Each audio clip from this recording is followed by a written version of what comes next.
Local body elections జరగబోతా ఉన్నాయి. ఇక్కడ జాగ్రత్తగా చూసుకోండి. చంద్రబాబు నాయుడు గారు ఒక విలన్. లోకల్ బాడీ ఎలక్షన్ సరిగ్గా జరగనీడు. పోలీసులను పెడతాడు, దౌర్జన్యం చేస్తాడు, బెదిరిస్తాడు, ప్రలోభాలు పెడతాడు, ఎన్నికలలో దుర్మార్గంగా గెలిచే ప్రయత్నం చేస్తాడు.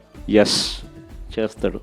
కానీ అందరూ గుర్తుపెట్టుకోండి, ప్రజలు మనకు సపోర్ట్గా ఉన్నారనేది మాత్రం ఖచ్చితంగా గుర్తు. ఎన్నికలు ఖచ్చితంగా జరిగించండి. అన్ని రకాలుగా మీకు పార్టీ సపోర్ట్గా ఉంటుంది. వేనన్న సపోర్ట్గా ఉంటాడు, జగన్ అన్న సపోర్ట్గా ఉంటాడు, వైఎస్ఆర్ కాంగ్రెస్ పార్టీ సపోర్ట్గా ఉంటాడు. గెలుపు ఓటమిలు వాళ్ళు ఏ రకంగా మేనేజ్ చేసినా, ఏ రకంగా ఒత్తిడి తీసుకొచ్చినా, ఏ రకంగా పోలీసులను పెట్టుకొని ఏం చేసినా కూడా యుద్ధం మాత్రం జరగాలి. ఒకవేళ వీళ్ళను పోలీసులను దుర్వినియోగం చేసి ఆ చిన్న చిన్న స్థానాల్లో సైతం గెలిచడం కోసం గాన వాళ్ళు దుర్మార్గాలు చేస్తే మాత్రం ఈ కసి రేపొద్దున జరగబోయే ఎన్నికల్లో చంద్రబాబు నాయుడు గారి పునాదులు కూడా కదిలే విధంగా కసి పెరుగుతుందని మాత్రం గుర్తుపెట్టుకుంది. కాబట్టి ఖచ్చితంగా గట్టిగా పోటీ ఎదుర్కొందాం.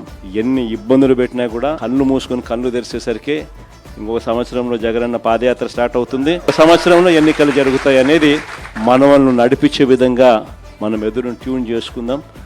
గట్టిగా యుద్ధం చేద్దాం.